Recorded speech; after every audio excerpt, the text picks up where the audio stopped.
بەڕێز هیلال عوبەیدی چاودێری سیاسی سەبارەت بە ڕۆڵی فەڕەنسا لە سووریا و دۆخی نێودوڵەتی لەگەڵ مامیوانە. بەڕێز هیلال سوپاس بۆ ئامادەبوونی بەڕێستان.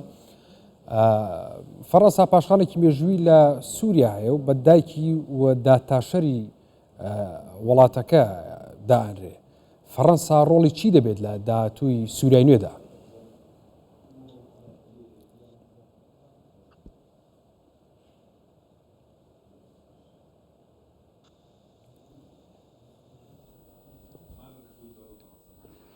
نعم، تحياتي لحضرتك والمشاهدي قناة 24. بەڵێ سلااو لێەوە بینەرانی کوردستان 24 ڕاستەکەی فەرەنسا پەیوەندیەکی دێرینی لە سووریا هەیە و لەگەڵ گەلی سووریا بە گشتی پەیوەندیەکەی کۆنی هەیە. ئەوەی فەرەنسا دەیەوێت ئەوەیە کە ڕۆڵی خۆی لە شام جارێکی دیکەەوە دەست بخاتەوە، چونکە سووریا یەکێک بووە لە بابڵین لەو شوێنانەی کە فەڕەنسا دەسەڵاتی تێدا هەبوو، وەکو فەڕەنسا لە یەکەمی ئەو وڵاتانە بوو کە پاڵۆزخانەکەی لە سووریا هەرزوو داخست لە کاتی بەرپابوونی شۆڕشی سووریا نزیکەی زیاتر لە 12 ساڵ بەر لە ئێستا. کەواتە ئەوەی فەڕەنسا دەیەوێت سەقامگیری و ئاسایشی سووریایە. ئەوەی فەڕەنسا دەیەوێت بەشدارێکردنی هەموو لایەکە، چونکە فەڕەنسا ترسی لەوە شەیە کە دەستەی تەحریر و شام بۆکو دەسەڵاتێکی دیکتاتۆری تاکڕەوانە حکومی سووریا بکات.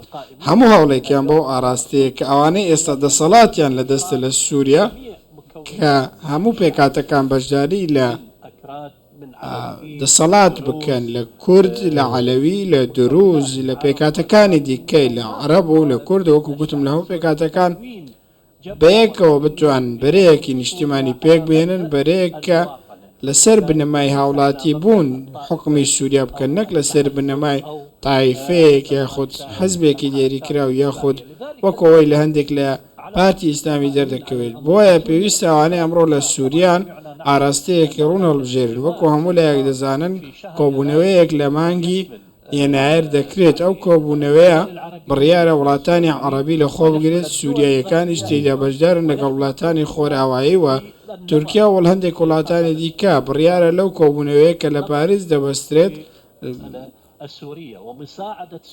تاوتەی دۆخی سووریا بگرێت و یارمەتی سووریا بدرێت بۆەوەی ئەم دۆخە تێپەڕێن، بەوەی ئاراستەیەکی ڕوون دیاری بگرێت، خزمەتی سووریاییەکان بکرێت. ئەمڕۆ داوا لە سووریاییەکان دەکرێت کە بەیەکەوە یەکدەست بن و یەکگرتووی خاکی سووریا پارێزن تاکو بتوانن قۆناغێکی ڕاگوزێری سەرکەوتوو تێپەڕێن بەرەو حکوومەتێکی گشتگیر و هەمەچەشن. بۆی فەڕەنسا داوای کردووە لە دەستەی تەحریر شام و مەرجی کردووە لە سەریان کە چاودێری کردەوەکانیان دەکەن، نەک گوتارەکانیان. لە گوتارەکەی وەزیری دەرەوەی فەڕەنساش بەڕوونی دوێنێ دەرکەوت کە گوتی ئێمە چاودێری کردار دەکەین، نەک قسەکان دەمانەوێت هەموو پێکاتەکان نوێنەرەتیان هەبێت. باشە بەڕێز هیلال، چه حکوومەتێکی وێ فەڕەنسا؟ چ جۆرە حکوومەتێکی وێ؟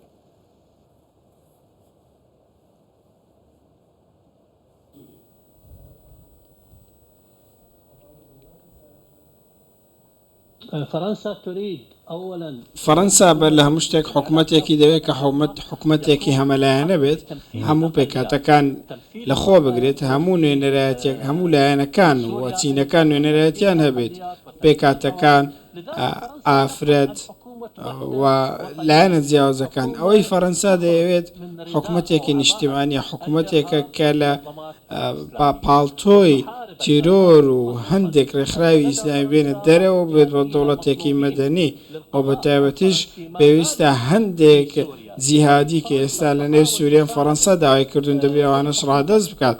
حکوومەتی فەڕەنسا پشتیوانی هەموو حکوومەتێک دەکات، حکوومەتێکی ڕاگوزەر دەکات کە داجار بیانەوێ حکوومەتێکی هەمەلایەن پێک بێن. فەڕەنسا ئامادەیە هاریکاری مرۆیی و ئابووری و سیاسی پێشکەش بکاتوە لە ڕووی یاسایی و یاسادانانیشەوە بە هەمان شێوە لە ڕێگەی یەکێتی ئەوروپا و پەیوەندی باشەکانی فەڕەنسا لەگەڵ وڵاتانی دیکەی جیهاندا. بۆیە فەڕەنسا ئێستا لە قۆناغی چاودێریکردنی دۆخی سووریا دەشاندی ئەو وڵاتە دوو ڕۆژ پێش ئێستا بە سەرۆکایەتی جان فرانسوا لە دیمەشق چاویان بە ئەحمەد شەرع یاخود بە محەممەد جۆلانی کەوتووە و قسەیان لەگەڵ کردو ئەم دیدارە بەڕاستی بەباشی بەڕێوە نەچۆک و دەردەکەوێت لەبەرەوەی دیدارەکە کورد بووە فەڕەنسا داوای کردووە کە هەندێک لە ئەندامی جیهادی لەوانەی کە هەڵگری گەشتنامەی فەڕەنسین ڕادستی ئەو وڵاتە بکرێنەوە بوو ئەوەی دادگایی بکرێن بەڵام وا دیارەکە فەرماندەی یەخود سەرکردەی تەحریر شەم ئامادە نەبووە ئەو کارە بکات فەڕەنسا دەیەوێت ئاراستەی سیاسی ڕوون بێت و لە ڕووی یاسایی و یاسادانانیشەوە بە هەمان شێوە بۆیە پێم وایە فەڕەنسا گرنگیەکی تایبەت بۆ گۆڕانکاری سووریا دەدات و لەگەڵ ئەوەشدایە دەشەوێت کە پێگەی خۆی وەربگرێت زۆر باشە بەڕێ زیلال باس لە پاراستنی مافی پێکاتەکان کرد لە سووریای نوێدا لە حکوومەتی نوێدا ینی کورد بەشێکی سەرەکیە ینی لە سووریایە فەڕەنساش هەمیشە هەوڵ و هەنگاوی بۆ پاراستنی کورد ناوە ئەنی فەڕەنسا توانێت چی بکات بۆ کوردی ڕۆژاوا بە تایبەتی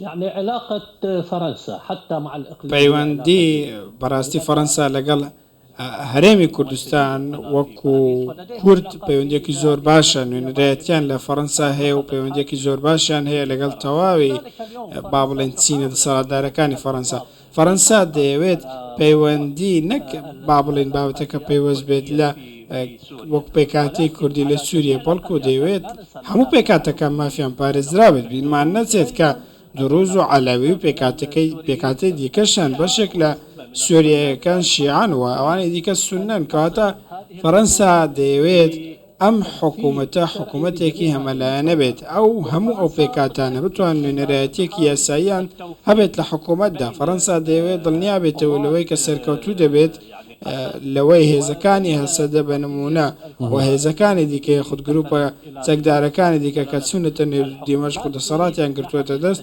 هەماهەنگیان لە نێواندا هەبێت دەیەوێت کە شەڕ لەو ناوچەیە بە یەکجاری کۆتایی بێت و دەیەوێت ناوچەکە لە ململانەی زیاتر بەدوو بگرێت بۆیە هیچ ڕێگایەکی دیکە لە بەردەم لایەنەکاندا نییە جگەلەوەی کە پێکاتەکانی سووریا بەیەکەوە ڕێک بکەون لەسەر نوێنەرایەتێکی یاسایی و ڕێژەیی بۆ ئەوەی هەمویان بەیەکەوە بەشدار لە حکوومەتدا بکەن و بگەنە قۆناغێکی ڕاگوزەری سەرکەوتوو قۆناغێک کە نوێنەرایەتی هەمویان بکات لەسەر بنەمای مەرحەڵاتی بوون. بەڕێز هیلال عوبەیدی چاودێری سیاسی لە پاریسەوە لەگەڵ ما بوو سوپاس بۆ ئامادەبوونی بەڕێستان بەخێر بن.